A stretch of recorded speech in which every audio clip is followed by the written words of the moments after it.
Welcome back to the Unfortunate Diehards podcast, We episode switched. 72. It's your boy. It's Hot Sam Back Show. It's Thomas Shabbat. You know what it is. I'm Evan. I'm an Ottawa Senators fan. I'm Omar. I'm the Leafs fan. I'm Sofiane and I'm a Caps fan. Okay. Great. All right. We're so happy for that. Cool. All right, we're coming to you with our Pacific Division previews heading into the 2024-2025 NHL season. If you haven't seen our Central Division previews yet, you can catch that on YouTube as well. Please check that out. And here we go. The Pacific Division for next season. All right. Let's start with the Anaheim Ducks. Yeah, we're going to go in alphabetical order of teams. So we'll start with the Anaheim Ducks. So I'm going to give a little readout of what the team looked like in the last season. So in 2023-2024, the Anaheim Ducks held a record of 27 wins, 50 losses, and 5 OT losses, which put them in 7th place in the Pacific Division. They had 21 regulation wins, which was good for 28th in the league. They missed the playoffs. They had a goals for per game of 2.48, which was 30th in the league. A goals against per game of 3.57, which was also 30th in the league. Power play percentage of 17.9, which put them at 25th. And PK at 72.4, which put them at 31st. Their average age is 24, so quite young. So for their lineup, on forward, they have a couple new additions or people fighting for spots. So first one is rookie Cutter Gauthier that they traded for Drysdale. I remember, don't worry. Then they also got free agents Robbie Fabry and Jansen Harkins that is fighting for a fourth line role. On defense, the newer ones are Brendan Dumoulin and rookie Owen Zellweger. Key departure, Senators legend Jakob Silfverberg. Retirement. Yeah, All right. 33 or something. Yeah, he was done. It's PK Subban age. Mm-hmm. Their lineup is pretty similar to last year, but honestly, I think a lot of guys were injured last year, so it will probably look a little different. Frank Vetrano, Leo Carlson, and Troy Terry started off. Leo Carlson started off hot, got injured. Cutter Gauthier is probably going to be the top 6 with Mason McTavish and Trevor Zegras, with Killorn, Strome, and Leeson filling out the third line. And then Lundestrom as their fourth line center is pretty locked, but then Fabry is probably going to play. Fabry's probably going to play. I mean, he's making $4 million, so they're going to have to give him a chance. But then you got McGinn, Johnston, and Harkins fighting for a roster spot. On defense, they have Cam Fowler and new captain Ratko Gudas, surprise, with Minyakov and Zellweger, potentially as a pair, but I could see them splitting that up. And then Dumoulin, Lacombe, and Vakanainen as their fill-out roster spots on defense. And the return goalie tandem of John Gibson and Lucas Dostal. All right, so Evan, let's start with you. What is your prediction for the 2024-25 Anaheim Ducks? Me? Well, I have the Anaheim Ducks first. I'm just kidding. And by first, I mean first of the 6th position. So I have the Anaheim Ducks in 6th in the Pacific. Reason being, I feel like they have quite a few young players mixed in with some veterans. The goaltending tandem isn't too bad. Fowler and Gudas are solid. Are they a top pair? Not necessarily, but Mitnikov and Zellweger could do pretty well. I feel like they're pretty high-level prospect sort of young players, so we'll see how they do. Then they have a mix of, Vetrano, Killorn, Terry, Strome, people who are experienced. And then, again, like I said, a bunch of young guys who have pretty high ceilings, like McTavish, Cutter Gauthier, Leo Carlson, Zegras. So we'll see how it all kind of works out. I see them being a bit better than last year. I don't see them being any sort of juggernaut, but Mason McTavish is a freaking beast, and I can totally see him bringing this team along as he terrorizes them. Nice. Homer? I have them remaining in 7th. I mean, they have some young guys that could do well. Defense is okay. Like Gibson, I mean, didn't have the best season last year. I don't really know how good of a starter he is going into next season, to be honest. I don't see big improvements from them, to be honest. I'm keeping them at 7th. I have them at 6 as well, mainly because I just don't think that they're going to be as bad as last year because they had a lot of injuries to key players like Carlson, McTavish, Zegras, even Killorn, Mitnyakov. All those guys got injured. John Gibson I also don't think will be as bad as he was last year. And I do think that Dostal's probably going to get a shot at the starter position now. So at least get a 50-50 split because he was pretty good last year. But yeah, I think bounce back from Zegras will help. If he gets traded, he gets traded. But yeah, Carlson McTavish is a very young 1-2 punch. And, I hope that gets them into 6th because I have them there. But yeah. X Factor player, Omer or Evan? You guys switch spots. It's confusing me. My X Factor player is Trevor Zegras. Kind of like Sabu was saying. So much hype was around him a year ago. Probably because he can do the Michigan and that he's like a surfer dude. But, I think he's more than that. He can be a great hockey player. And if he can't, then maybe they'll be worse. But I think because, signed a decently big contract, as in amount-wise for the few years, they expect more of him. Like he really had a poor year last year, and if they're going to be in 6th, he has to get 50 plus points. So. I agree. Trevor Zegras is my X factor as well. He's always talked about as this amazingly skilled forward, and fair enough, he is. It's got to show in the points somewhere at some point. So, yeah. He has shown it in the points already, though. He had back-to-back mid 60-point seasons. Yeah, but that's not really and then showing. He had it in 4 points. No, that's what I'm saying. You guys are right in saying that, but he has shown 60-point seasons are on this That's team right, is good. Yeah, but as a rookie and then as a sophomore, 60-point seasons are more than good. So he's got to take the next level now. Yeah, I mean, he took a step back last year, and I think it was a mix of injuries and the coach absolutely hating his guts, but the guy's kind of still there. So, I mean, I'm not going to say Zegras because you guys both said him. I'm going to say Leo Carlson. Going into his second season, last year he was in talks of being rookie of the year, or not rookie of the year, but at least in the finalist conversation with Bedard, Faber, Rossi, etc. Until he got hurt. But he has a chance of being one of the better players in the league later down the line. But I think he needs to take a big step this year if he's going to be their first line center. But yeah, that was the Anaheim Ducks. Very intriguing team.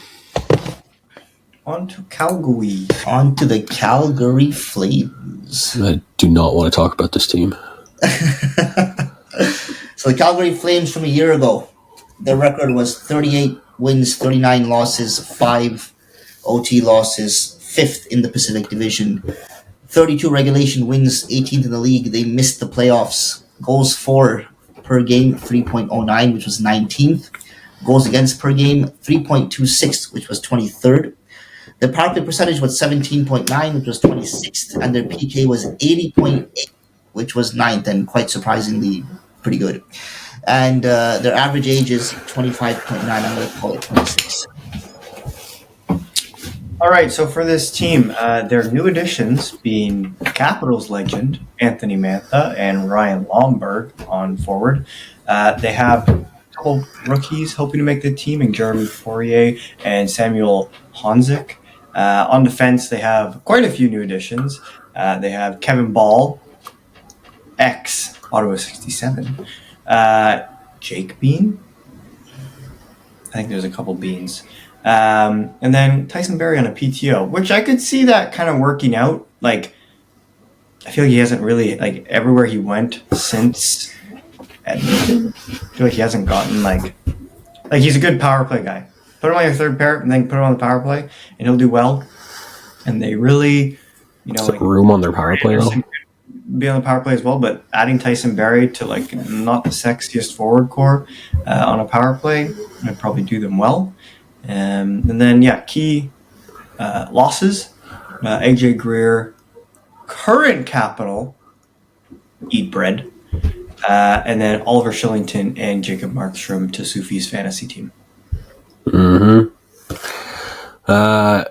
This roster is it's quite something. They got very expensive left winger LW1 and Jonathan Huberdeau. I'm looking for a bounce back.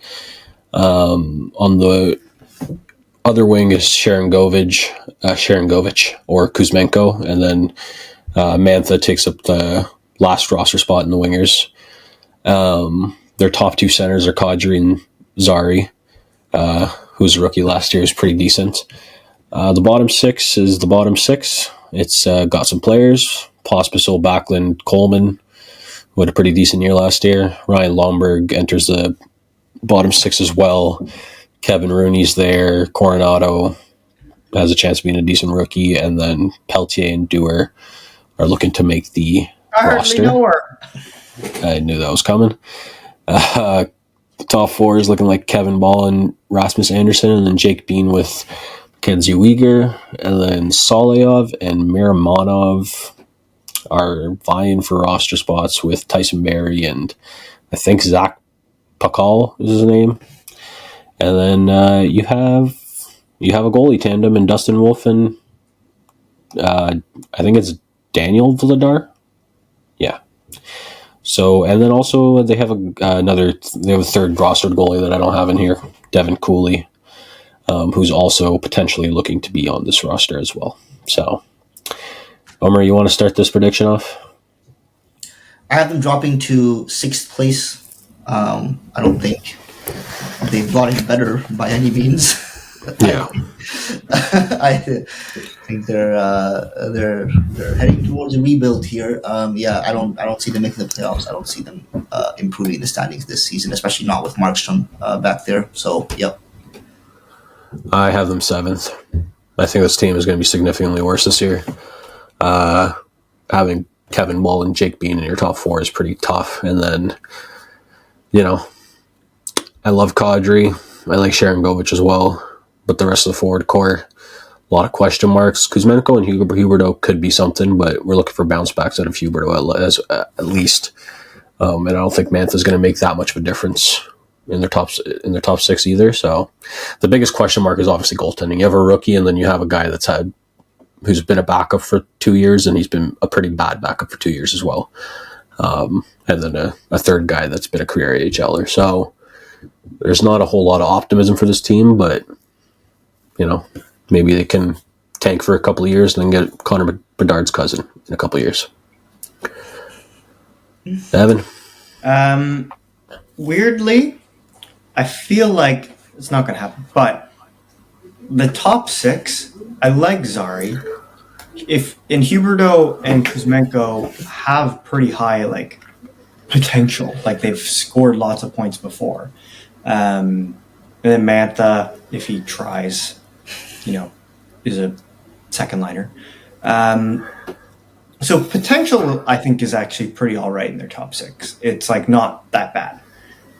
It's a lot of maybe, but yeah, I don't see this team doing that much. I think they have a lot of decent players, but no really game changers, as well as a weakness in goal and really two good defensemen.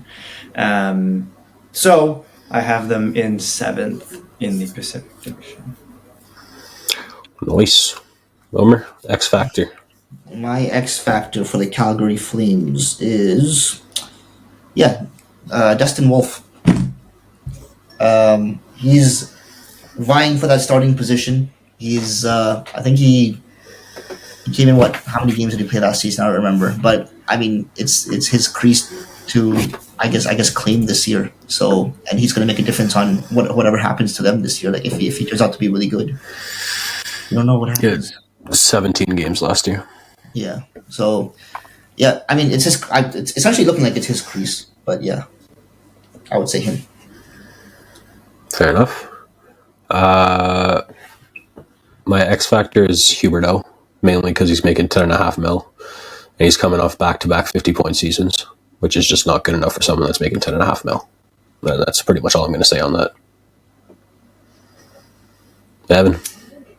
My X Factor I had as Sharon Govich. I feel like you could have gone so many different ways on this team.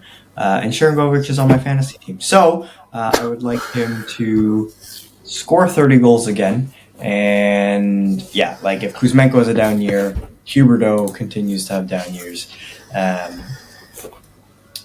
And like really Kadri is the only forward. Like if Sharon Govich also kind of goes back instead of continue to taking step forwards, and that's going to hurt their offense even more. And so, yeah. It's funny because they had like a few guys that had career years last year. Like Kadri didn't have a career year, but he had his best year outside of his like one crazy year in Colorado. Yeah. I think Blake Coleman had a career year. Sharon Govich had a career year. Mackenzie Weegar had a career year. Well, it's because it's guys that Like, aren't usually playing first line minutes are playing first line minutes. well, besides like Weegar. Weegar was top pair defenseman, but Kind of, but yeah.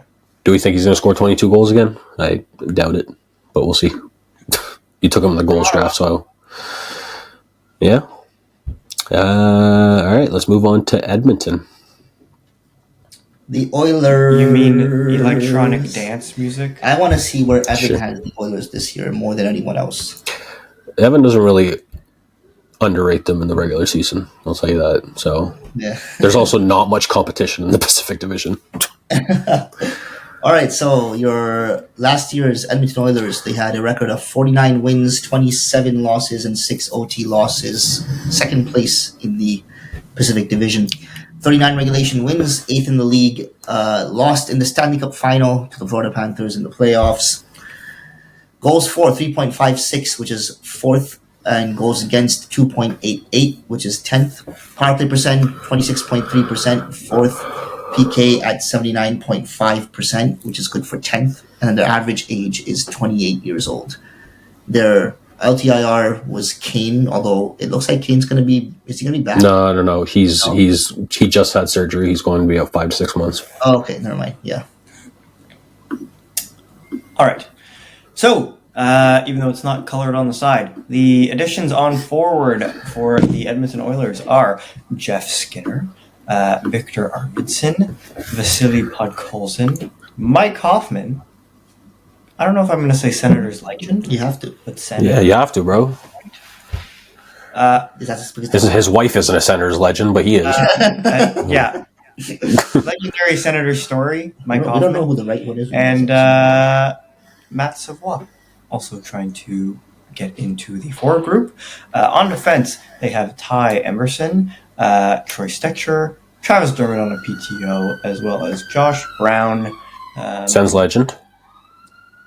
Yeah. They also have Leafs legend. They also have ex-Senators legend Robbie Yarventi trying to make the lineup as well. The key departures for them are Ryan McLeod, Dylan Holloway, Warren Fogle, Sam Gagne, Sam Carrick, Philip Broberg, Cody Ceci, Vincent Desharnais, and Jack Campbell. So much trash. So much trash left the door, bro. My goodness. There's going to be a lot of addition by subtraction on this team, I'll tell you that. Ryan Nugent-Hopkins, Connor McDavid, Zach Hyman, Jeff Skinner, Leon Draisaitl, Victor Arvidsson. Like one of the better top sixes in the league. It's like top 3 for sure. I don't know who else I'd have above them. I can't really think about that right now. You have Matthias Janmark, Adam Henrique, and Connor Brown as your third line, and then the fourth line is going to be a pretty mix and match situation. Savoie is looking really good in preseason, so can make it out of camp. Corey Perry is probably going to be there. Podkolzin's looked really good in camp. Mike Hoffman's exists. and Derek Ryan also exists. He still has a shot. He scored. Sure he does. Ekholm Bouchard. He was a PTO with St. Louis, then he signed for like $3 or $4 million. Yeah. Maybe they're trying to reach the cap. Who knows? Ekholm Bouchard. They're not going to break that pair up anytime soon. Darnell Nurse is there. Ty Emerson. He played top 4 minutes in San Jose and looked really good. So hopefully he does better than Cody Ceci is all they really care about. And then Kulak, Stetcher, Dermott Brown are fighting for that bottom pair spot. Or bottom pair spots. And then you have the return of Stuart Skinner and Calvin Pickard in net. On a fairly cheap goaltending duo. So I'll Which is start good for them. No, it's me. It's you. I started last time? Yeah. Oh, okay. I have the Edmonton Oilers first. I don't think it's really close, to be honest. Like, there isn't really much competition in the Pacific Division. As I said, throughout this whole thing is addition by subtraction. Ty Emerson, I think, is going to make a decent enough impact in the top 4, and he's already looked better than Cody Ceci has in his entire career, in his short career in San Jose. So I'm excited to see him there. I think Skinner and Arvidsson added to the top 6 adds some much necessary depth scoring. And, hopefully we can see Jeff Skinner in the playoffs for the first time. And then, there's a lot of excitement around this team based off what happened last year. I think it's not really make or break, but Draisaitl signing his new contract, he obviously wants to prove that he's worth that. And, there's a lot of returning players. So this team made the finals, and by all accounts, they did get better on paper from last year. So I had them finishing first in the division. And they would have finished first if it wasn't for that horrendous start with their old coach. So, yeah. Evan? If I'm looking at these stats that Sufi made correctly, Leon Draisaitl had 2,170 shots last year. Honestly, how could he not be worth $14 million with 2,000 shots in a season? Anyways, I have the Edmonton Oilers 5th because they have Jeff Skinner, and they don't make playoffs with Jeff Skinner. That's my reasoning. All right. Where do you have them? Okay, I have the Edmonton Oilers 5th. No, I'm kidding. No, okay. So in all seriousness, they're 5th. No, okay. Oh, my God, bro. Okay, have them first. Very boring. I don't like them.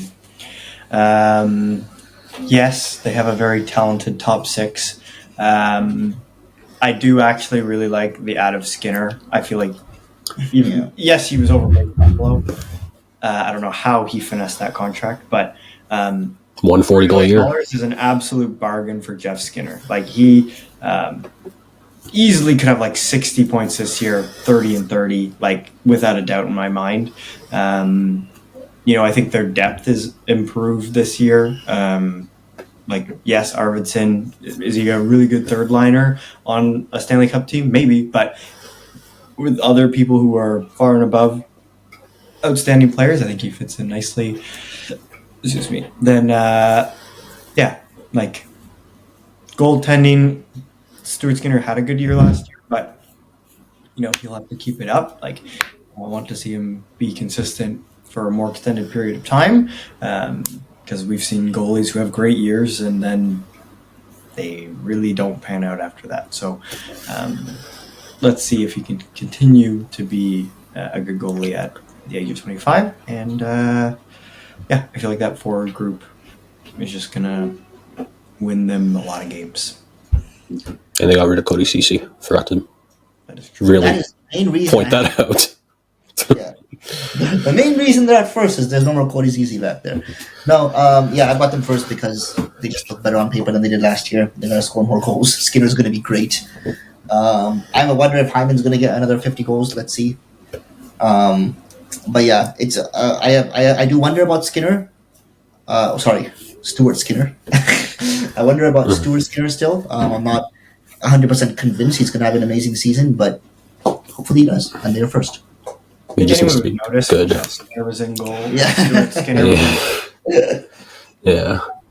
I think the one thing that I do need to harp on a little bit is this is like the first year that Draisaitl as a center finally has like competent wingers, Yeah. like on either side, whether it's Skinner, RNH, Say Hyman, or Evander Kane is a Arvidsson. competent winger. Evander Kane has been injured the majority of his time in Edmonton, so it's kind of hard to say that. But And he also got buried in the lineup quite a lot too because of his issues. did you know that Evander Kane is an elite company? He actually is one of the only players ever to score 30 goals and lead the league in penalty minutes in a season. Wow. Is that interesting? Very trivial. I like it. My X factor is. I'm definitely going to be the only person that had this, but Ty Emberson for me is the X factor. I know, don't laugh. Come on. Sorry, you had probably like 14 better options. Than that. Well, hear me out. Bounce Hear back. me out. You could have picked either the top four. You could have picked the starting goalie. You could have picked anyone in the top six. I don't have any doubts about any of the other guys performing. I don't even have doubts about Emberson performing. My whole point is this team's made the finals and they've made the conference finals, but the one thing that people are always iffy about is the defense. And being a defensive defenseman, being young, being not Cody Ceci, I think that he's going to have to be someone that really steps up and kind of takes care of Darnell Nurse and allows Darnell Nurse to kind of just go do what he has to do on offense and hopefully be a player that can somehow tarnish or like somehow, not be $9.25 million, but at least like somewhat of a player. And Ty Emerson has to be the one that allows him to do that. And he's looked really good in San Jose. And I'm there, like I can literally say anyone on the Oilers, and that's why I'm doing this, because there's just so many good players. But Emerson is like, he needs to be that low-key stabilizing force on the back end. All right, well, mine is Travis Dermott because, I think They're not the same, bro. Like the fact you don't know Ty Emerson is not my problem.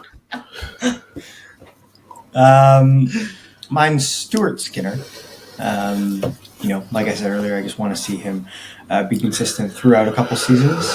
And, they're going to probably be good regardless, but just having a consistent starting goalie that you can rely on game in and game out would only give the forwards and defensemen more confidence and propel them even further into first.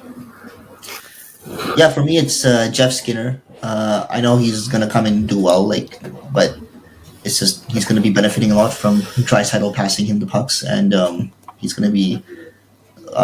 He's going. I don't know if Skinner has had that good line mates in a while either. So Yeah, he has. with who did he play with in Buffalo? Tage Thompson and Alex Tuck. Okay, yeah, but that's not Draisaitl. Tage Thompson had. Yeah, well, you can't say he hasn't had good line mates. He's had good line No, mates. that's good, but he hasn't had that. He hasn't had. Yeah, but Draisaitl was like a top 5, top 6 player. When Eric Stahl was very good. Oh Yeah, but the thing is, like sure, he didn't play with like a top 5, top 6 player, but he's like, there's only not that many of them. It's not. It's many the other way There's around. only Yeah. 5 top 5 players. Yeah, exactly. If we're talking like elite talent, like there's very few players that we can really put in that conversation. I think Skinner on that line. If he does what we think he can do, then he's going to huge impact. The thing is, he plays with either McDavid or Draisaitl. So Exactly. So if Hyman can score 50 goals with McDavid, I would like to see what Skinner does. 70. all right, let's move on to Lack. I'm gonna do. My favorite team in the Pacific. That's weird. No, they're not my favorite. Edmonton would be, and then LA after. I would say also. And Vegas as well. What am I saying? So the Los Angeles Kings from last year had a record of 44 wins, 27 losses, and 11 OT losses, keeping them at third place in the Pacific. 37 regulation wins, 37 regulation wins, which is good for 11th. Lost in round one of the playoffs, 3.1 goals for, which is 16th. 2.56 goals against, which is third. Power play was at 22.6%, which was 12th. PK was at 84.6%, which was second, so damn. And average age is 28 years old. All right, so for the forward group, some of the additions or hopefuls for the team are Warren Fogle, Tanner or Tyler Gino, depending on who you're Alex Turcotte Damn. and Akil Thomas are battling for some bottom six roles. On defense, they have Kyle Burrows as well as Joel Edmondson. Clyde Burrows. Huh? I put Clyde Burrows. Then they have Brant Clark and potentially missing Drew Doughty for part of the season. We're not sure. He got injured yesterday in practice or a scrimmage or a preseason or something. He got Preseason. yesterday. And some of their key departures. Victor Arvidsson left to Edmonton. PLD, I don't know where he went. Carl Gunnarsson, Blake Lizotte, Matt Roy, also don't know where he went. And Cam Talbot. Carl Gunderson. Yep. I was like, who the hell is Gunderson? All right. So forward core, fairly similar to last year. You got Fiala, Kopitar, and Kempe as your line, first line. Trevor Moore, Quentin Byfield, I think, is going to get a run as second line center this year with Alex Laferriere also on his wing, which moves Danault to 3C, and then he's either going to have Fogle or Jeannot on the left, and then Akil Thomas or Trevor Lewis, I guess, on the right, but I think they're going to give Akil Thomas a shot at the top nine. Alex Turcotte looks to get full-time NHL minutes as well, with Arthur Kaliev is not going to be injured for quite a while, so you can ignore him. But yeah. On defense, you got Mikey Anderson. We talked about Drew Doughty. It looks like it's going to be long-term. Like the minimum time I'm seeing is 6 to 8 weeks, but could be longer depending on what the injury is. Right now it's just a fractured ankle, which would be 6 to 8 weeks. And then you have 6 to 8 weeks. 6 to 8 weeks. And then you have Vladislav Gavrikov and Brant Clark as your rounding out your top four with Joel Edmondson, Jordan Spence, Andreas Englund, and Kyle Burrows, trying to round out that bottom six. Guys, do you know who England used to play for? Who? Sens? Ottawa. Yeah. And their three rostered goalies are Darcy Kemper, who appears to be the starter, with David Riddick and Phoenix Copley as backups. And yeah, Evan, what is your prediction for the LA Kings? Well, Sufi Ann, I have the Los Angeles Kings in fourth. I think they still have a pretty talented team overall. Fiala, Byfield, Kopitar, Kempe, really, really solid forwards to start around. Danault being like the perfect third line center. You still have some grit as well in the bottom six with Jeannot. Vogel's a big body. Then on defense, if you have a healthy Drew Doughty and Brant Clark, who looked pretty all right last year, then you have some steady guys like Anderson and Gavrikov. I feel like that's overall pretty good. Again, bigger bodies in Joel Edmondson and Englund on the back as well. It's really goalies, but I feel like kind of like, I forget what team we were talking about. Chicago. They'll figure out who does best, and someone I'm sure will do all right. So It might be Phoenix Copley. Who knows? Phoenix Copley. Where do you have them? 18th. I have them. Bummer. I've got the other Kings remaining in third. I think they'll crack a division spot. Although, you know what? I did this before I knew that Doughty was injured. So that does potentially change things. So, whatever. Okay. Yeah, I'll keep them at third. I'll give them a 3. They're good. They, in my opinion, LA has multiple underrated players, multiple, and they've always had them, and they always perform well. So I think they're going to be good. I have the LA Kings in 5th, and I did have them at 4th before the whole Doughty situation. But even with that, I was looking and I'm like, okay, this forward core, I like them quite a lot, actually. I think Kopitar is a bit... We're going to see some decline at age 37, but he's still a pretty solid player. And the depth is a little bit shoddy on forward, but generally speaking, the forward core is decent. Melody in my head. The defense is where it starts to get questionable because without Doughty, your top 4 is Anderson, Gavrikov, Clark, and Spence, which is just not a good top 4. There's no number 1 there. There's barely a number 2 there. And then guys like Edmondson, pretty much a minus while they're on the ice. Like giving Edmondson 3.85 mil is the equivalent of giving Ben Sherratt 3. However mil he got. Where it's just like it just brings the team down. So I'm extremely questionable on their defense, and then the goaltending just puts in a neat little bow for me. So I have them definitely missing the playoffs at 5th. Wow. Let's move on to... My X Factor. Oh, yeah. Thank you. It's my foreman, and I forgot. Is JC Queen pair. Because goalie or goaltending is just the position that I think they are lacking the most. If Kemper can be an all-right Fountain of youth. then I can see them making playoffs. If Kemper is Washington Kemper, maybe not. If he's Washington Kemper, they might be 8th. Homer. Say Drew Doughty. Drew Doughty's health. I mean, honestly, at this point, That might actually be. Yeah. that's the X factor.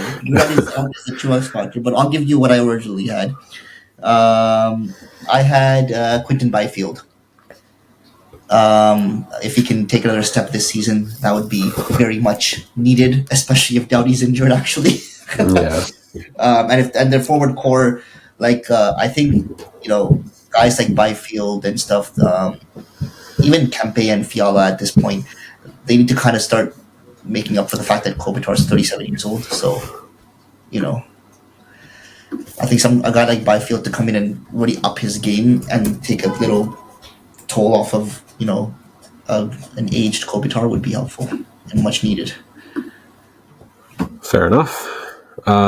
Similar reasons I have Brent Clark as an X factor.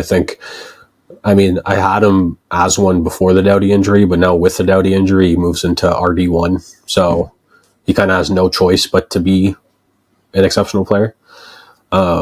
He does have an outside shot at Rookie of the Year if he can, be the offensive producer that he was in junior. But considering he's going to be on the top pair, he's going to have some more responsibility than I think he would have thought as well. But he's going to have to step up for this team to survive with Doughty out, however long that may be. Because realistically, Doughty isn't what he used to be. Like, he's not worth 11 mil, but the fact that he just plays 26 minutes of, not horrible hockey for a team like this is very important. So we're going to need Brent Clark to go in there and pretty much do the same thing.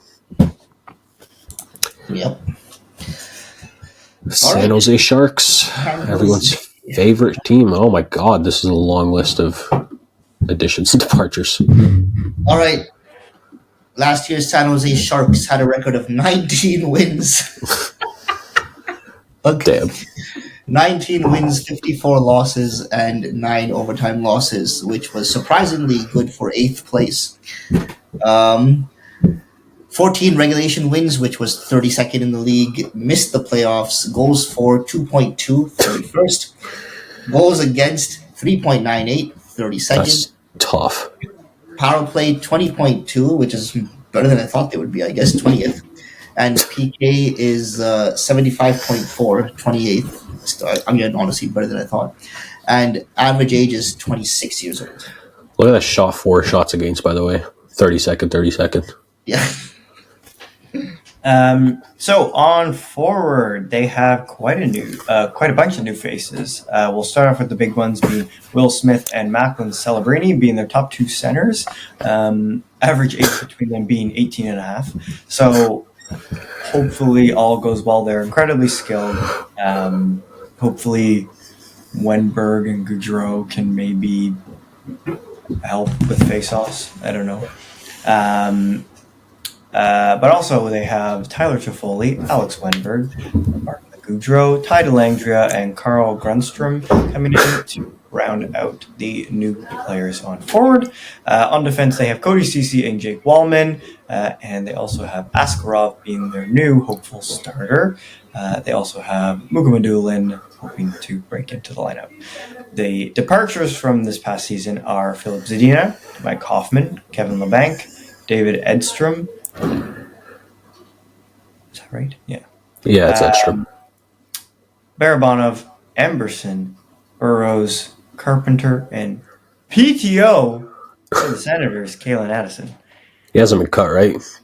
Addison hasn't been cut yet from Sens. He's not. He's playing tonight. The Sens lineup for tonight, Sufi, for the preseason game, sucks. The only players we have playing are Linus Allmark and Shane Pinto. Damn. Well, you should have said Kuhlman. nice. Kuhlman's playing. I want to watch this game just for that. Bro, the Oilers and Jets game yesterday, I think the first line was Connor Brown and I don't know, some other fourth liner. And the Jets had their entire team playing basically. They had Scheifele, Connor, etc. The Leafs the first game. It was literally the normal Leafs lineup.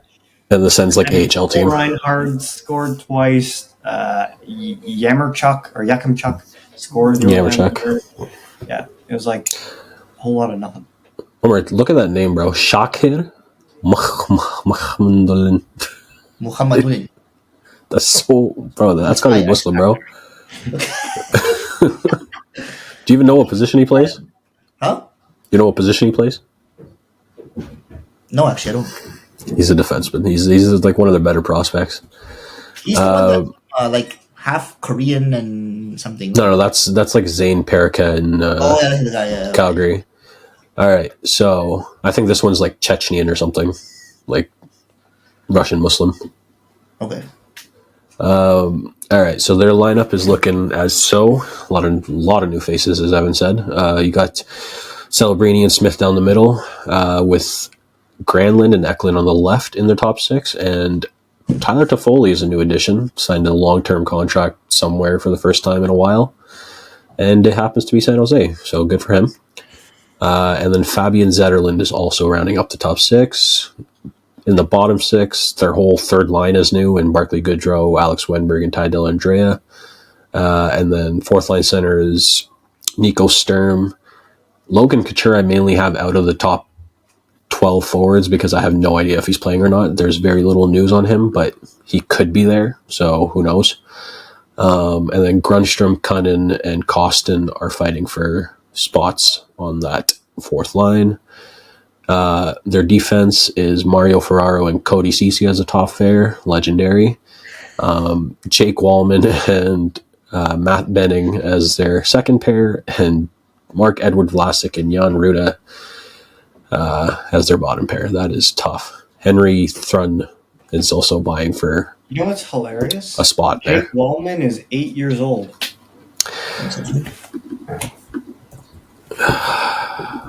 Bro, if you spend hours doing this, you'd find many deficiencies, bro. Get out of I'm here. just trying to perfect it for you. Yeah. That's 2,170 shots. The thing is, that that the closing bracket is above the zero, right? Yeah. I was thinking about it, and I was like, So I kept doing that. I had to fix that so many times. I just forgot the Draisaitl one. At least it was on Draisaitl and not on Duclair. if Wallman's actually 8 years old, that'd be a problem. Yeah. Very impressive. What goals he had, he would be 14. They're I mean, if he still had 100 points, yes, and 2,000 shots. your team as a whole is probably averaging 100 shots a game. all right. Let me finish this. Their goalies are Askarov. Oh my fucking god, man! Why is there always sirens? Their goalies are Askarov, Blackwood, and Vanacek, and honestly, it's anyone's crease. So essentially, whoever plays best is going to get the time. I think Askarov is who they want it to be, considering who they traded and etc. So, yeah. Who starts this one? Omer? Sure. So San Jose Sharks, I have them in eighth place. Again, I think of the top pair of Ferraro and Ceci on defense just highlights why they deserve to be nowhere else but eighth place. Up front, I mean, they've got a couple of young guys, some rookies coming in who can potentially, have potential. But apart from that, they, Tyler Toffoli's like their best player.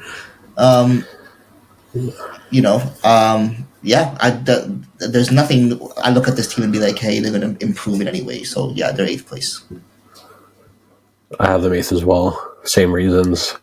I mean, yeah, just looking at this team and being like, this is somehow better than last year, it says a lot. So maybe they won't be as bad. They'll still be bad. Yeah. They won't be as bad. The thing is, this team's not trying to win. So It is what it is. Evan? Eighth. Shocker. Yeah. Do you want to explain, or are we just going to leave that? We're good. Omer, what's your X factor? Oh yeah, X Factors. My X Factor for these guys. Who was my X Factor? Sorry, 1 second. My X Factor is Will Smith. Yes. Oh, I was hoping you were gonna pick Celebrini, and then when it got to me, I was gonna go, duh, it's rewind time. Yeah, no, Will Smith is mine. I think first of all, I like his name, and second, Keep my wife's name. It's amazing how common that name is, bro. There's a catcher in the. There's two players in the MLB that are also named Will Smith. He's 19. He shows potential. I think right now what San Jose is looking at is what do they have in their young guys, and someone like Will Smith, even Celebrini, these guys. Eklund. The X factor is them doing well because that's what San Jose needs. Like they're not trying to make the playoffs or anything. They're just trying to be like, hey, do we have good players? So this is the time for them to shine and make a spot for themselves on this team. Yeah, honestly, like their prospect core is absolutely insane. Like the four guys that are on here: Celebrini, Smith, Askarov, and then Mukmadulin, as the guys that. Yeah, that guys potentially make the roster. There's also they got guys like Quentin Musty waiting as well. Quentin Musty? Yeah. Wow, that's a crazy. That's a name. Yeah.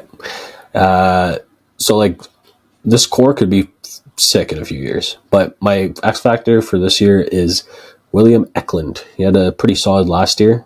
Wow, you guys are being so nice to me. He had a pretty solid year last year, and I think he needs to build because there's going to be a lot of attention on Celebrini, Smith, being that they were like high picks in the last couple of years, but Eklund had the same attention on him when this team was like extremely bad. So I think that he's going to be pretty important to like their power play and just helping out Smith and Celebrini kind of break into the NHL as well, being a young guy himself. Evan. Well, I was going to go Celebrini, but I feel like there's not as much expectation for him. Like there is, but there isn't. Yeah. So I'm going to go Askarov because he wanted a trade, got traded to a place where he can be the starter. So there is expectation. So I'm going to say if he can actually be like an all right starter at the age of 22, that's pretty impressive. And so I'll say if they can get decent goaltending on a pretty bad team for a 22-year-old, that's a big deal. Honestly, it's a good situation for him to come into just because the team's not expected to do anything, so he can grow as a starter with them. Yeah, he's got healthy competition with him too. Like Blackwood played really good last year, so yeah, he only had 10 goals in back-to-back games. Yeah, well, that's on this team, bro. It's not even surprising. I felt so bad. I was like, but also the Sharks beat the Senators in soccer, and I was like, why the heck didn't we play them when they were letting in 10 goals a game? Ugh. With a 30-second, like a lot of stats. So I guess it's hard to blame the goalies on anything, to be honest.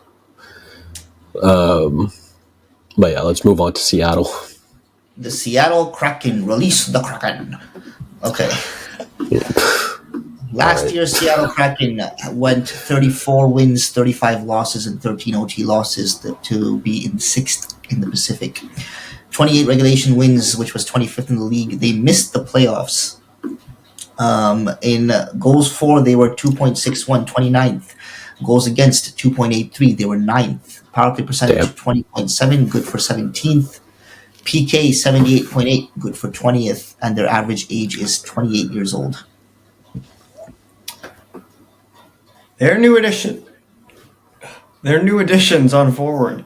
Ex Capital. The funniest guy on Friends, Chandler Stevenson. Stanley Cup champion twice. Stanley Cup champion.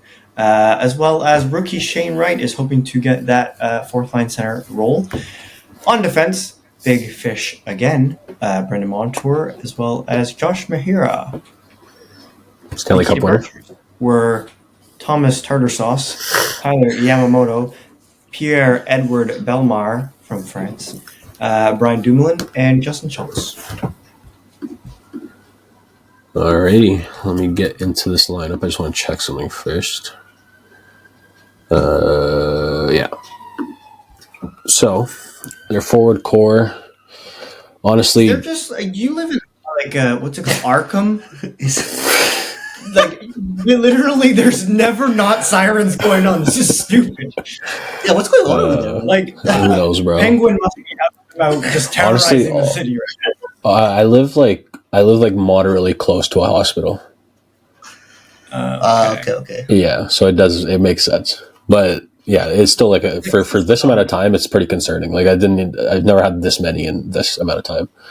At least I don't hear like people having sex upstairs today. So yeah, Uh-huh. yeah. I thought they started earlier, but I think he was just getting off the bed. Who knows? All right, this this top 9 was pretty hard to project who's going to play with who because a lot of it is very similar. I'd say the lock for first line is Jared McCann.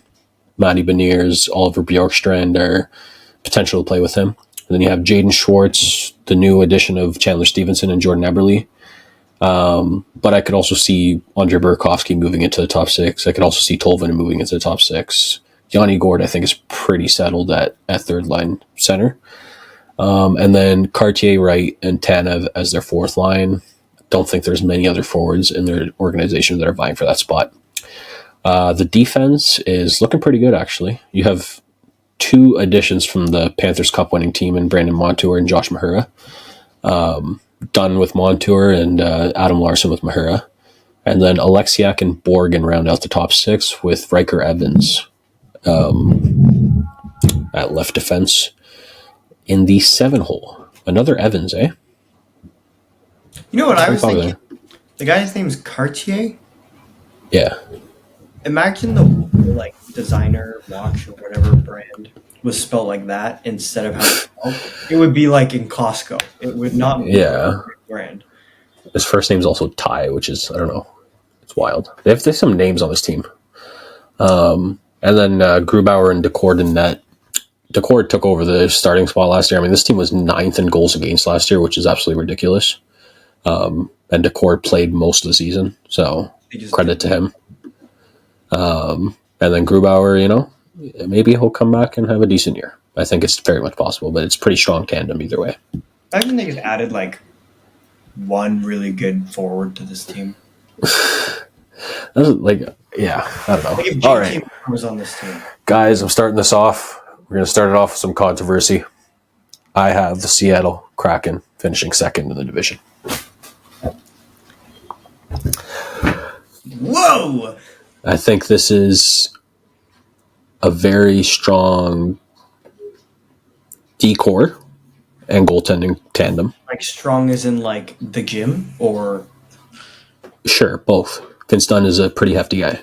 that's the smallest guy in their top 4. Sure. But just in general, they added defenseman. Montour isn't good defensively, but they needed a puck mover, and he adds that at least with Dunn out there as well. And then Mahura is a very strong defenseman. I think he's going to have more of an opportunity to play a bigger role in Seattle. And then, honestly, the forward core, I think, is going to be better than last year. I think the low goal total is a bit alarming from last year, but I think they're going to be more what they were 2 years ago, especially with the addition of Stevenson. I think we're going to find like a more 15 to 17 range team. And then with the D-core being, with the team defense being in the top 10, I think that they have a very healthy shot at making my prediction come true. I also think Beniers is going to have a big bounce back year. I think he took a step back last year. But I can definitely see him being like a 65-point, 70-point player. Jared McCann is always consistent, around 35, 40 goals. But yeah, I have big expectations for this team, clearly. So, Evan? I have Seattle in 5th. I think, like you said, forward core, really nice. They have a lot of like good players. Essentially, their whole top 9 are like second liners or slightly better. Defense, Dunn and Montour, pretty solid. Then they have some big bodies, some good defensive defensemen too. Goalies, Decord last year was good, but Grubauer, and so Decord was good, good for the season. So I just want to see that continue. If I think they're going to go anywhere more than 5th. Grubauer, I don't know if he's been good for a while. So yeah, I could see them being not in 5th, but I felt like they have very few game breakers, or maybe a few games of the season. There's a few guys that can win them a game, but they don't have someone who could take over a game necessarily. And I think those are the teams that often end higher up. A lot of Stanley Cup experience on this team. Yeah, with Chandler, Schwartz, Gord, Montour, Mahura, Burakovsky. Yeah, that's it. Still, that's like 6-7 guys. Played for the Sens. Every good goalie played for the Sens at some point. I know. And then they never. The thing is, I hear what you're saying about Decord, but Decord was like, he was like 4th in Vezina voting last year. I don't think he's going to be that good, but I think that if him and Grubauer can meet somewhere in the middle of what they both did last year, it's going to be a pretty good core or a goalie team. I just want to see it continue. Yeah. I also have them in 5th. Their forward core is it's decent. They're not bad. Beniers needs to have a step up. But yeah, pretty much everything I've been said. I don't see them in 2nd, but that's I like that bold prediction. I was trying to be a little off the wall here, guys. Yeah. I feel like something happens every year that's a little bit unexpected, so I think Seattle's my team for that. Fair enough. Okay. All right. Your X factor. My X factor is Matty Beniers. Yeah. I think that his first season, rookie of the year, caliber, and then going into what he did last year, it was a bit of a step back, but the skill is there, and he has the skill potential to be like a first-line center. And I think at age 21, with that contract coming into play, like he has to really bring it this year. And apparently I'm predicting that he does, because that's the only way they finish 2nd. So let's go Matty Beniers. Evan?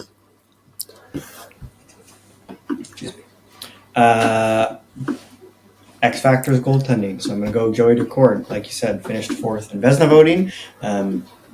I, as a Joey Decord fan, would like to see him.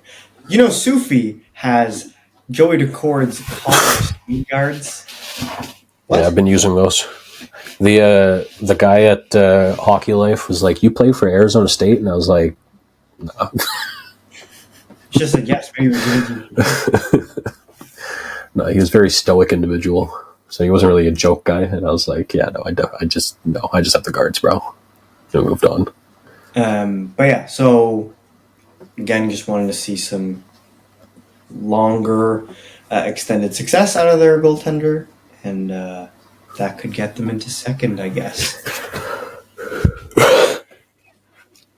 Okay. Mine is also Matty Beniers. Yeah, I think he has to have a bounce back from last season and show the potential that he did in his rookie season. And that's the only way that they're going to do anything really, because he needs to be like the outstanding one out of the kind of, decent ones.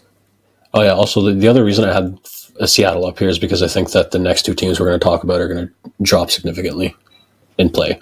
That's the only reason. That's one of the main reasons as Speaking well. of dropping, then let's go to Vancouver Canucks. Yes, those are the two. The Vancouver Canucks of last season had 50 wins, 23 losses, and 9 OT losses, which was good enough for first in the Pacific. 44 regulation wins, which was second in the league. Lost in round 2 of the playoffs. 3.4 goals per game, that's 6th in the league, and 2.7 goals against per game, that's also 6th in the league. 22.7% in power play, that's 11th, and 79.1% in PK, that's 17th, with an average age of 27 years old. They've got 2 guys on LTIR, Joshua and Pullman. Interesting. Going forward, they have 4 new additions. They have Jake DeBrusk, Danton Heinen, Dylan Sprong, and Dylan? Daniel Daddy. Sprong. Hey, we each have one. Let's go. Wait, who's yours, Sufi? Jared Spurgeon. Jared Spurgeon. And Kiefer Sherwood. What did I say? On defense, they have Derek Forbert and Vincent Desharnais. Hopeful Elias Pettersson, not the forward, the defenseman, drafted in the 3rd round by the Canucks. Not the forward, drafted in the 1st round. And then on defense, they have Artur Silvos, who's probably going to be the starter to start the season, as well as Kevin Isn't it Lankinen. Artur Silovs? I've heard it pronounced every different way. Okay. Yeah, I just say Steelovs, but I don't know. I don't even know if I spelled that right, to be honest. So who knows? And then some departures. We have Elias Lindholm, Ilya Mikheyev, Sam Lafferty, Vasily Podkolzin, Ian Cole, Nikita Zadorov, and Casey DeSmith. Okay, so pretty sure that DeBrusk is going to be playing with Pettersson based off preseason, but I have him with JT Miller here. Either way, top 2 centers are Miller and Pettersson. This remains pretty unchanged. On the right side, you have Besser and Garland. And on the left, you have DeBrusk and Hoglander rounding out the top 6. The bottom 6, third line, Heinen, Bluger, and then either Sherwood or Sprong. I think Sprong is still fighting for a spot in camp from what I've seen, but he's performed pretty well in preseason. And then Pius Suter as your 4th line center, or I think it's Nicholas Amon. Not entirely sure on that. I think he did get some reps at 4th line center as well. But then your winger spots are going to be rounded out with DiGiuseppe or Sammy Blais, who's on a PTO. The top 4 remains the same: Quinn Hughes, Philip Peronic, Carson Soucy, Tyler Myers. Bottom pair is going to be different in some way. It's either going to be Derek Forward or Elias Pettersson with Desharnais. And then Noah Juleson is also there in case there's injuries. The goalie situation is one of the most dicey in the league right now. Thatcher Demko has no timetable for his return. But it is looking like he is ramping up activities, so he could be back in the first month. But either way, Seelovs is back, and he is going to be ready for the start of the season. And they also signed Kevin Lankinen as their backup. Who's starting us off? Is it you? Isn't it? Evan. Yeah, Evan. Oh, the Vancouver Canucks. 3rd in the Pacific Division. I do think they overperformed, or not overperformed. They had a really good season last year. Do I think they're going to have as good of a season? No. But I do think they have a very strong,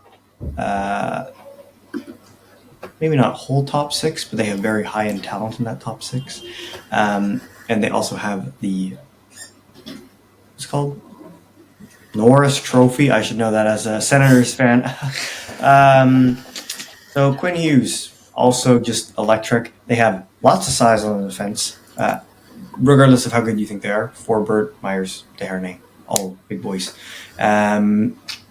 So, yeah, I think overall there's enough skill and size, and I really like their coach to get a positional spot, and I am pretty confident in saying I think they'll get a positional spot. I think worst case, I think they're making playoffs probably regardless.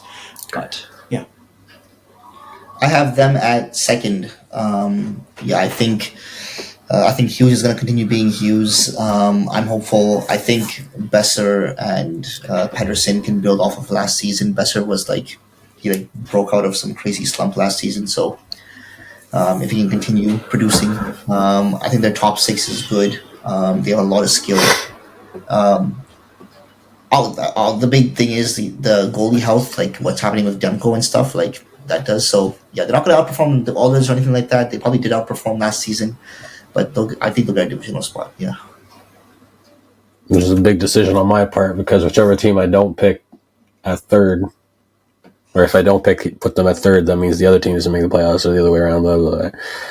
I can tell you right now, in third place in the Pacific Division, I have the Vancouver Canucks. I think this team improved on paper. DeBrusk brings another element to their top six. you think I think their forward core improved for sure. They lost Lindholm, who didn't perform for them at all, and I think DeBrusk adds. Where Mikheyev, Lafferty, etc., I don't really care about that much. But yeah, DeBrusk for me is a big enough addition, and from what I'm seeing in preseason, I think he's got solid chemistry building up with Pedersen. And then also, the reason I say improved is because their defensive depth also improved. I think they had some issues with that last year. Desharnais and Forward are not game breakers by any means. They're maybe not even top four defensemen, but they're guys that you can put out there and rely on to play 15 to 17 minutes and not be afraid of them causing issues for them, like someone like Noah Juleson did for them last year. So I think having them is going to be a bit of relief on that top four defense as well. I think Seelovs is someone that I kind of believe in based off his playoff performance. So I think he can hold down the fort until Demko does come back. That is the main reason that I still have them in third. Evan, who is your X factor? It's Demko. If he's healthy, or if he can come back soon enough and not get injured or most of the season, that could be the difference between playoffs and not. Seriously, I think he's that good, and I think he affects that team that much that he is potentially the biggest game breaker on this entire roster, above Pedersen and Miller and Quinn Hughes. So we'll see what happens with that, but he's definitely the one that sways my opinion on them the most, if he plays or not. Yeah, it has to be Demko. Not even so if he plays or not, which is obviously really important, but when he comes back, is he 100%. Is he going to be Demko like he needs to be Demko, like what he was last season? That's a big thing. So it's going to be I don't know what kind of toll the injury has had on him. Obviously, it's a bad one. And it's been a while to get to recovery. So how does it affect his game? I wonder. So I'm kind of in the same boat, but I'm going to say Seelovs. This is mainly because Demko has he has a muscle injury. It's some rare muscle injury or something like that. But regardless of that, we saw what happened with Tampa last year where Vasilevsky was out for a month and a half of the season. But Jonas Johansson, for whatever reason, just turned into an average goaltender for that month and a half. And they were able to survive and pretty easily make the playoffs. I think Seelovs needs to do that for at least a month and a half. But then when Demko does come back, I think that they're going to try to shelter his playing time as much as possible so that he can be ready for playoffs. So I think Seelovs is still going to get some pretty significant time and end up playing 35 to 40 games this year, just based off the first month of Demko being hurt. Plus, when he does come back, you want to split time. So I think Seelovs is definitely going to be the most important player for them for at least the first month. And that could make or break it in this Pacific Division because there's going to be a lot of teams that are kind of fighting for that third spot. So, yeah. Makes sense. All right. Last but not least. Final team. Vegas Golden Knights. So the Vegas Golden Knights of last season, 45 wins, 29 losses, and 8 OT losses. Fourth place in the Pacific. 34 regulation wins, which was 13th. Lost in round one of the playoffs. Had 3.21 goals for per game, which is 14th. And 2.96 goals against, which is 12th. 20.2 power play percentage, which is 20th. 79.3 PK percentage, which was 16th. And their average age is 27 years old. On forward. LTIR. Oh, sorry, yeah. LTIR, they bought Robin Leonard. Senators legend.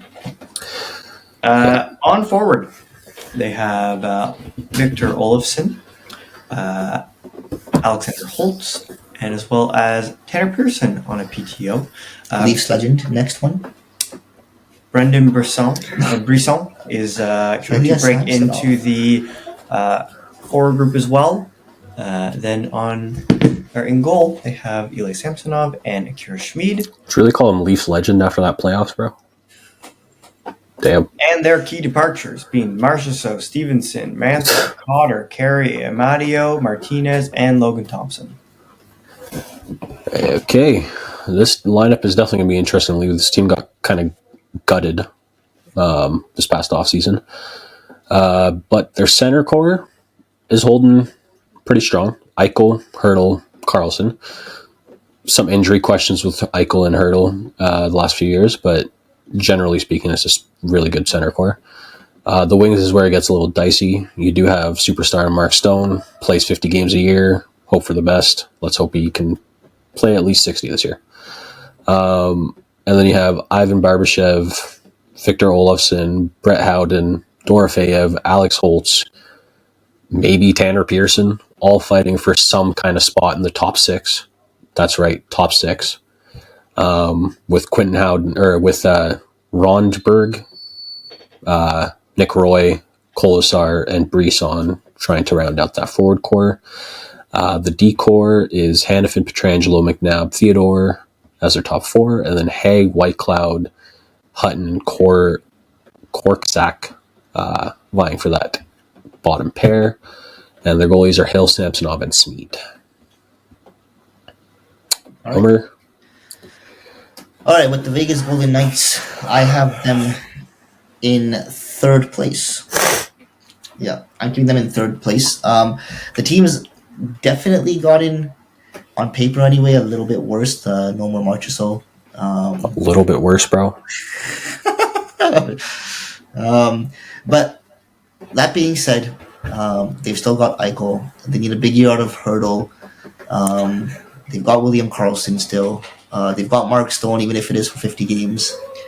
And their defense is still decently solid. Like, I like Hannafin. I know Pietrangelo's up there now, but he's still Pietrangelo.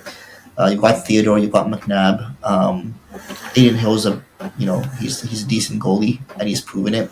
And the team is coached really well. I'm a Bruce Cassidy fan. I think he coaches well. So I think this team last year saw injuries, has seen injuries before that, and they've managed to stay afloat and not crumble. I think they won't crumble. I think they'll be strong, and they'll make a divisional spot. I have Vegas Golden Knights fourth.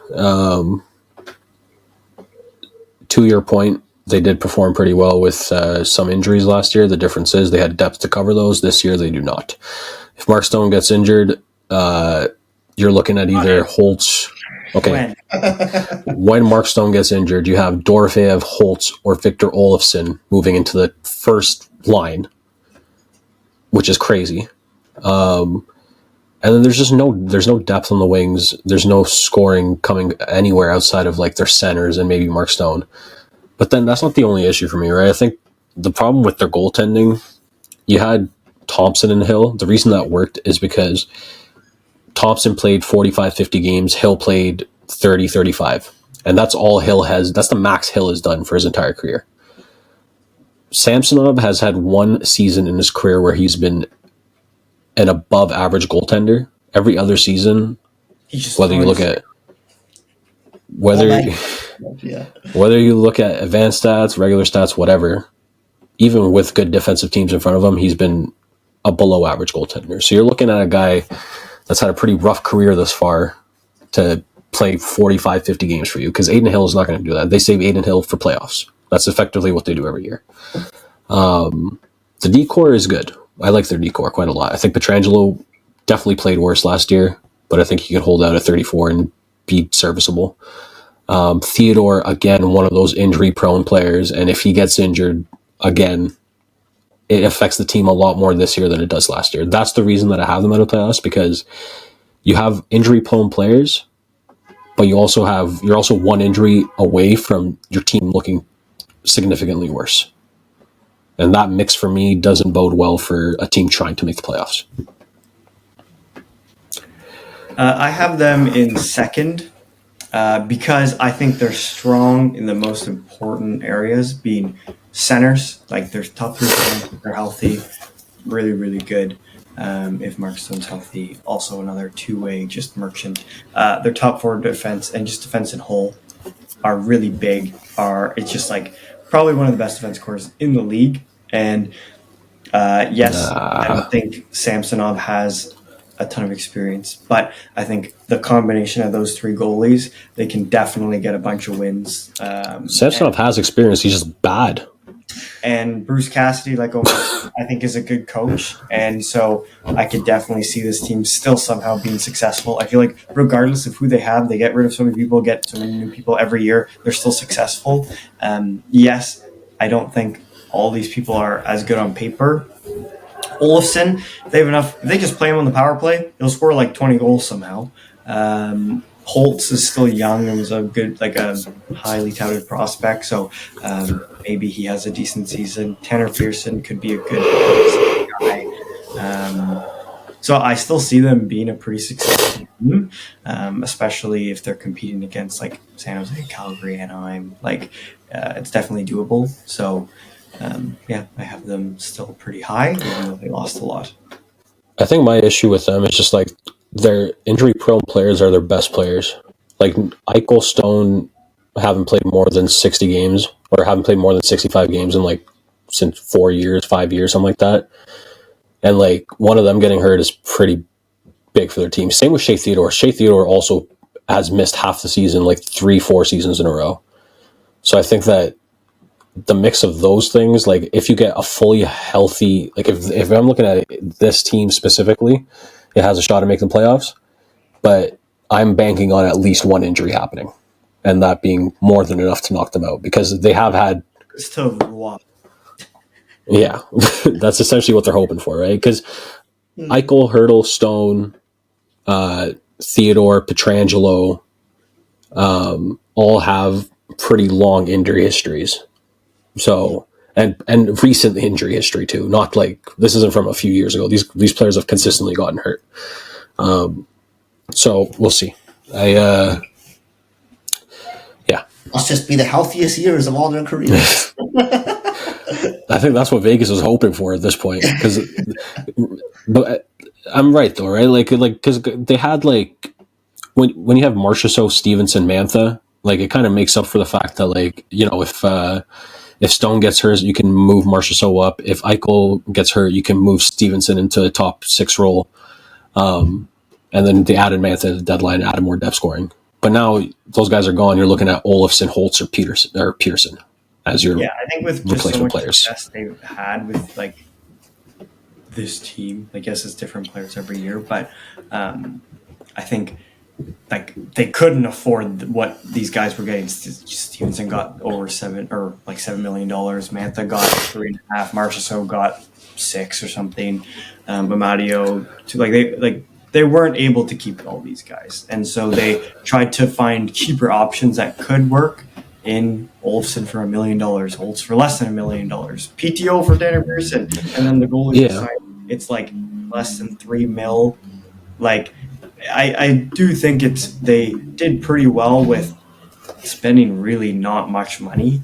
But I don't think it's going to do well for their team, though. That's the thing. But I think that also they're kind of expecting a transition year anyway.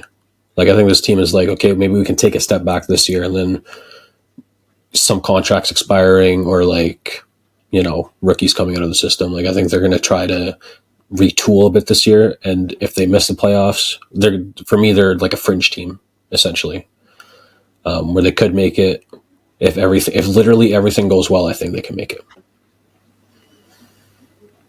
All right, let's read off our rankings. Start off with Evan. X Factor.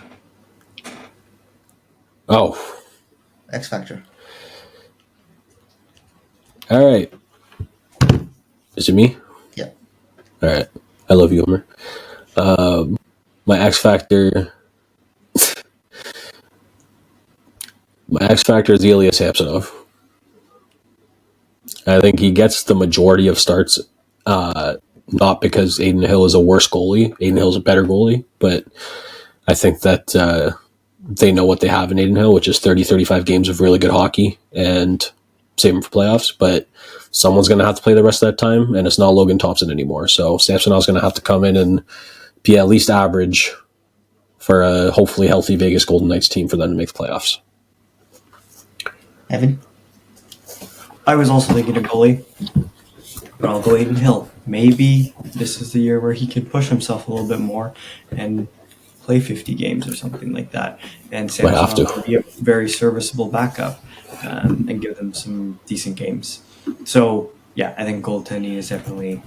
Like, goaltending and the wings are definitely the bigger question marks. But, yeah, I just like having goalies as X factors because I think goalies can do the most for your team unless you're Connor McDavid. All right. For me, it's Tomas Hertl because obviously he was Tom injured. Ass. That's how you say his name. Tomash. Tomash. What did I say? Yeah, you said Tom Ass. Tomas, whatever. Tomas Hertl. Okay. He's my X factor because he was injured last season. He's coming in this year with hopefully a clean slate of health now. You don't have Marchessault anymore. You have Stone's probably going to get injured. You need someone that's going to come in and bring you some offense, especially as a second line center. So he's got to get back to some of his San Jose days where he was quite efficient. But yeah, for me, I think he's got to perform